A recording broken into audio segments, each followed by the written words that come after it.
சலசலக்கும் தென்னை மரங்கள். தீபா கங்வானி மற்றும் டீனா சுகானே எழுதியது. மோரி பெரிய மாநிற கண்கள் கொண்ட ஒரு சிறுமி. அவள் தன் பெற்றோர்களுடன் ஒரு சிறிய நீல ஏரியின் அருகில் உள்ள ஒரு அழகிய தென்னந்தோப்பில் வசித்து வந்தாள்.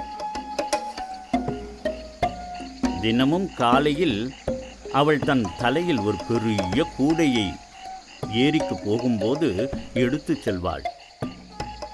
அவள் அம்மா துவைப்பதற்கான துணிகளையும் அவள் அப்பா ஒரு பெரிய மீன் வலையையும் எடுத்துக்கொண்டு அவள் பின் செல்வார்கள்.